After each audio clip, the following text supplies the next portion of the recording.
All eyes on رفا، یہ وہ sentence ہے، یہ وہ ہیش ٹیگ ہے جو اس ٹائم گلوبلی ٹرینڈنگ میں ہے.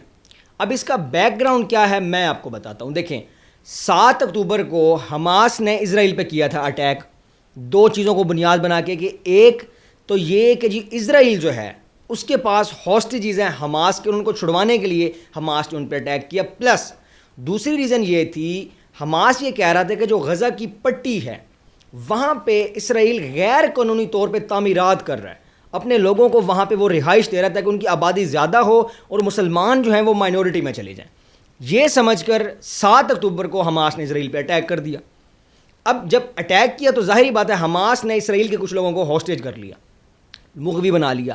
اب یہاں پہ سلسلہ شروع ہوا جب اسرائیل نے کہا جی ہم اب ان لوگوں کو چھڑوانے کے لیے واپس کاؤنٹر اٹیک کریں گے سیلف ڈیفenس میں. ٹھیک ہے، اب وہ اٹیک شروع ہوا. اب آپ ایک چیز دیکھیں کہ اس درمیان، اس سب کے درمیان جو طبقہ پسا ہے وہ ہے مظلوم فلسطینی.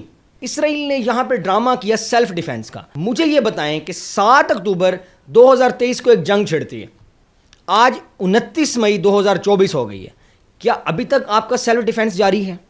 اور یہ کیسا سیلف ڈیفنس ہے کہ 36,000 سے زیادہ، میں آپ کو ایگزیکٹ فگر بتا رہا ہوں، 36,000 سے زیادہ مظلوم فلسطینیوں کو شہید کیا گیا ہے، 81,000 سے زائد انجرڈ ہیں، اور جو شہید ہیں ان میں 69% تک کی جو ریشو ہے وہ ہے خواتین کی اور بچوں کی. یہ کون سا سیلف ڈیفنس ہے کہ آپ نے 36,000 مظلوم نہتے لوگوں کو مار دیا؟ آپ کی جنگ تھی حماس سے، آپ کریں ان لوگوں کا جو مظلوم ہیں، جو جنگ نہیں چاہتے، ٹھیک ہے، وہ صرف اپنا حق مانگ رہے ہیں، ان کا کیا قصور ہے اس سب میں؟ اب میں آپ کو ایک چھوٹی سی چیز سمجھانے کی کوشش کرتا ہوں. رفع بیسکلی کیا ہے؟ دیکھیں یہ بیک گراؤنڈ آپ کو سمجھانا لازمی تھا. میں نے ایک رف سا اسکیچ ڈرا کیا، اگر آپ کو کیمرے میں نظر آ رہا ہے تو دیکھیں یہ رف سا اسکیچ میں نے ڈرا کیا ہے. اس کو آپ یہ سمجھیں کہ یہ غزہ پٹی ہے ساری، ٹھیک ہے. اب یہاں پہ دیکھ سکتے ہیں، یہاں پہ این میں نے لکھا ہے. جب اسرائیل نے اٹیک کرنا شروع کیا تو یہ این، یہ نارتھ ریجن جو ہے غزہ کا، یہاں پہ اس نے اٹیک کرنا شروع کیا. اب یہاں پہ جو آبادی تھی نارتھ ریجن میں، یہ یہاں سے چلتے چلتے چلتے ٹرکل ڈاؤن ہوتے یہ ساؤتھ ریجن میں آ گئی غزہ پٹی کی، اور اس ساؤتھ ریجن کو کہتے ہیں جی رفع. اس جگہ کو رفع کہتے ہیں، اور یہ بارڈر ہے ایجپٹ کے ساتھ، یعنی غزہ پٹی کے ساتھ ایجپٹ کا بارڈر ہے، اس کے ساتھ جو پہلا علاقہ ہے جو کہ کراسنگ کے لیے بھی یوز ہوتا ہے اسے آپ رفع کہتے ہیں. اب نارتھ میں آپ نے لوگوں کو مارا، لوگوں پہ تشدد کیا، ان کے ہسپتالوں پہ آپ نے بم گرائے، لوگ ٹرکل ڈاؤن ہوتے ہوتے ہوتے ادھر رفع میں آ گئے، اور یہاں رفع میں آ کے لوگوں نے ٹینٹس لگائے، کیمپس لگائے جہاں پہ وہ سکون سے رہ سکے. لیکن اب اسرائیل کیا کرتا ہے؟ اسرائیل نے ان کیمپس پہ بھی بمباری شروع کر دی، ان کیمپس پہ ایئر سٹرائکس کی، اور 46 مظلوم فلسطینیوں کو شہید کیا، پلس کئی فلسطینی زندہ جلے ہیں اس میں. مجھے ایک بات بتائیں، یہ کون سا سیلف ڈیفenس ہے؟ اور سونے پہ سہاگا دیکھیں کہ اسرائیل اٹیک بھی کر رہا ہے اور کنڈیم بھی کر رہا ہے جو جانوں کا نقصان ہوا ہے. اس حملے سے پہلے یونائٹڈ نیشنز نے اسرائیل کو روکا کہ وہاں پہ لوگوں نے شیلٹر لیے ہوئے، ان پہ آپ نے اٹیک نہیں کرنا، وہ نہتے لوگ ہیں. ICJ international court of justice, عالمی عدالت انصاف نے اسرائیل کو روکا، لیکن پھر بھی انہوں نے اٹیک کیا.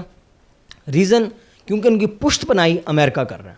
کنڈیم تو امریکہ بھی کر دیتا ہے، لیکن وہی امریکہ جو حملوں کو کنڈیم کر رہا ہوتا ہے وہی حملوں کے لیے اسلحہ ٹرانسپورٹ کر رہا ہوتا ہے اسرائیل کو. ٹھیک ہے، اب رفع جل رہا ہے. یہ وہ جگہ ہے جہاں پہ آپ نے لوگوں پہ تشدد کیا، لوگ تھک ہار کے اس علاقے میں آ کے لوگوں نے اپنی پناہ گاہ لی. اب اسرائیل یہاں پہ کیا اپنا کاؤنٹر نیریٹو دے رہا ہے کہ جی جو حماس کے دہشت گرد ہیں وہ ان جو فلسطینی ہیں، جو سٹیزنز ہیں، ان کے ساتھ مکس ہیں، اس لیے ہم نے اٹیک کیا کہ 2 لوگ ان کے مر گئے حماس کے. آپ کو شرم نہیں آتی؟ مجھے ایک بات بتائیں، کوئی مسلم کنٹری اگر اس طرح کسی اور کنٹری کے ساتھ کر رہا ہوتا، کسی یورپین کنٹری کے ساتھ، کسی جوئش کنٹری کے ساتھ کر رہا ہوتا، کیا یونائٹڈ نیشن اسی طرح خاموش رہتی؟ کیا ICJ اسی طرح خاموش رہتا؟ اب جب میں نے صبح ایک اناؤنسمنٹ کی کہ میں اس ٹاپک پہ ویڈیو بنانے لگا ہوں تو مجھے ایک دوست کا میسیج آیا کہ یار یہ بھی آپ نے بتانا ہے کہ اس سارے کانفلکٹ میں پاکستان کیا کر رہا ہے. تو یار میں آپ کو 1 لائنر دیتا ہوں کہ جو ملک خود اس قابل ہو کہ اس کے لیے آواز اٹھائی جائے، وہ کسی دوسرے کے لیے کیا آواز اٹھائے گا. اب ایک قرآنی آیت ہے، اس کا مفہوم میں آپ کو بتا دیتا ہوں، اس کے بعد ویڈیو کا اختتام ہو جائے گا.